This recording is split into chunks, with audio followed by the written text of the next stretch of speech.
90 জন কালসাপ। আমরা একটা নিত্য সমাস। আমরার ব্যাস বাক্য হচ্ছে তুমি, আমি ও সে। এটার সিরিয়ালটা একটু কষ্ট করে মনে রাখতে হবে, এটার সিরিয়ালটা ভুল করলে হবে না। এটার সিরিয়ালটা এটাই। এটা যদি তোমরা সে, আমি, তুমি লেখো তাহলে হবে না, এটা ভুল। এরপর চলে আসে 92। 92 হচ্ছে 2 এবং 90। এরপর আসে কালসাপ। কালসাপ হচ্ছে কাল তুল্য সাপ। এখানে তুল্য শব্দটা বাহিরে থেকে আমরা নিয়ে আসলাম, প্রথম কথা। এবং দ্বিতীয় কথা, এই তুল্য কিন্তু কর্মধারয় সমাসের তুলনা না। এই এবং, এই ও, ওরা কেউ কিন্তু দ্বন্দ্ব সমাসের ও আর এবং ও না। এটা একটু খেয়াল রাখতে হবে, ওরা সবাই আমাদের নিত্য সমাস। তাহলে পরেরটায় চলে যাই। পরেরটা বলছে আকণ্ঠ। আকণ্ঠ হচ্ছে কণ্ঠ পর্যন্ত। এটা হচ্ছে অব্যয়ভাব সমাস।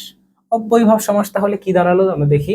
পূর্ব পদে অব্যয় এবং পরপদে বিশেষ্য যোগে, এই যে কণ্ঠ, এটা হচ্ছে আমার বিশেষ্য। বিশেষ্য যোগে যখন সমাসবদ্ধ পদে অব্যয়েরই প্রাধান্য থাকে তখন আমরা এটাকে অব্যয়ভাব সমাস বলি। যেমন এটাতে চলে আসি, এই এক্সাম্পলটা সবচেয়ে ভালো এই জিনিসটা বোঝানোর জন্য। উপকূল। উপকূল দিয়ে কি দাঁড়ালো? উপকূল মানে আমরা বুঝতে পারছি যে কুলের চেয়ে ছোট কিছু। এটা আমরা কি দিয়ে বুঝতেছি? আমরা কি এটা কুল শব্দটা দিয়ে বুঝতেছি নাকি আমরা এটা উপশব্দটা দিয়ে বুঝতেছি? আমরা যেহেতু এটা উপশব্দটা দিয়ে বুঝতেছি, তার মানে এই উপশব্দটাই আমার এখানে প্রাধান্য পেল। এই উপ আমার অব্যয়, তাই অব্যয় প্রাধান্য পেল, তাই এটাকে আমরা বলছি অব্যয়ভাব সমাস। আমরা আরো কয়েকটা এক্সাম্পল দেখি। দিন দিন মানে প্রতিদিন। কুলের সমীপে হচ্ছে উপকূল, মিলের অভাব হচ্ছে গড় মিল। এই যে তিনটা স্টার্টিং, প্রতি, উপ আর গড়, এই শব্দগুলো সামনে পেলেই মূলত আমরা তাদেরকে কিছু ব্যতিক্রম বাদ দিয়ে মূলত আমরা তাদেরকে অব্যয়ভাব সমাসের ক্যাটাগরিতে ফেলে দিতে পারি। পরেরটায় চলে যাই। রক্তারক্তি। এই যে চলে আসছে, বহুব্রীহি সমাস হচ্ছে আমার সবচেয়ে প্রিয় সমাস, কারণ বহুব্রীহি সমাসে পূর্বপদ বা পরপদ কারোই প্রাধান্য থাকে না, আমরা একটা পুরো নতুন শব্দ পাই। তাহলে আসো কি বলছে, রক্তপাত করে যে যুদ্ধ, এটাকে আমরা বলছি যে রক্তারক্তি। রক্তপাত করে যে যুদ্ধ। আচ্ছা, ব্যতিহার বহুব্রীহি কথার অর্থ হচ্ছে ক্রিয়ার পারস্পরিক অর্থে, অর্থাৎ ক্রিয়াটা পরস্পর সম্পর্কযুক্ত।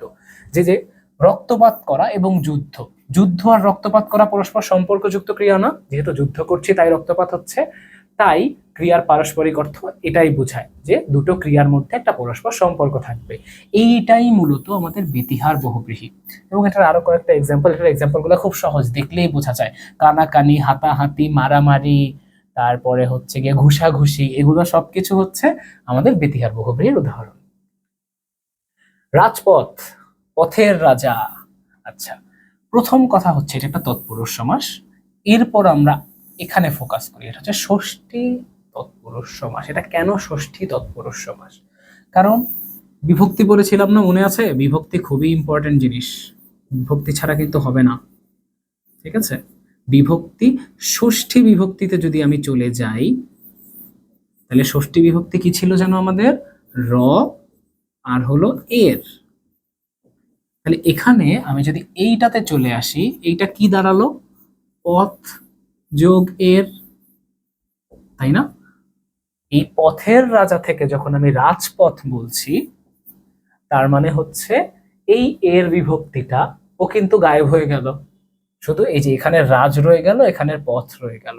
তাই আমরা এই যে দেখো ষষ্ঠী বিভক্তি যেহেতু লোপ পেল, তাই আমরা এটাকে বললাম ষষ্ঠী তৎপুরুষ সমাস।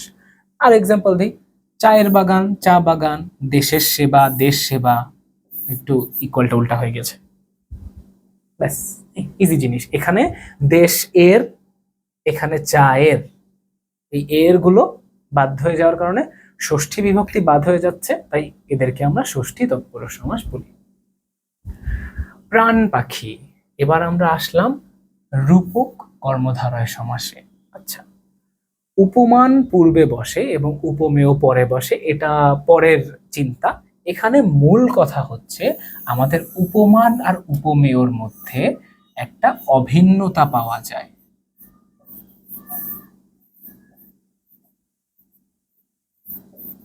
অর্থাৎ আমরা যে এখানে যে কাব্যিক তুলনাগুলো করি না, এই কাব্যিক তুলনাগুলো এমন ভাবে করি যেন আমরা বুঝাই যে জীবনটাই যেন একটা নদী। আমরা যখন জীবন নদী বলতেছি, আচ্ছা এখানে আসলে কে প্রাধান্য পায় এটার জন্য ওকে একটা বাক্যে ফেলে দিবেন। বাক্যে ফেলে দিলে কি হবে জানো? আমরা যদি এই জীবন নদী দিয়ে একটা বাক্য লিখি যে জীবন নদী বয়ে চলে,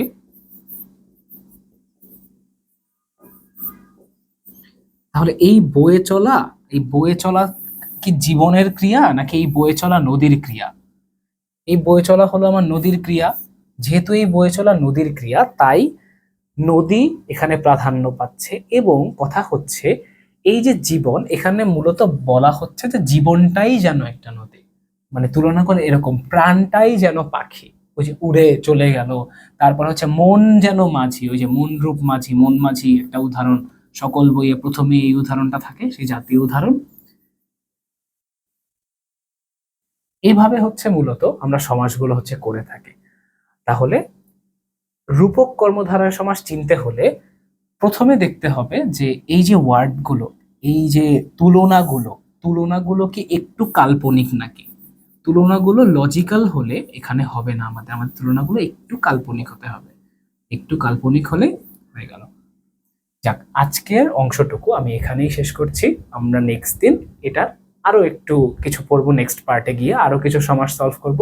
তবে এখানে আমাদের অনেকগুলো, প্রত্যেকটা ক্যাটাগরির কোনো না কোনো একটা সাব ক্যাটাগরি কিন্তু কভার করা হয়ে গিয়েছে। তাই এটা যদি ভালো মতো বুঝে থাকো তাহলে অন্যগুলো তোমাদের বুঝতে খুব বেশি সমস্যা হবে না আশা করি। তাহলে আজকের মতো আমি তোমাদের কাছ থেকে বিদায় নিচ্ছি। আল্লাহ হাফেজ।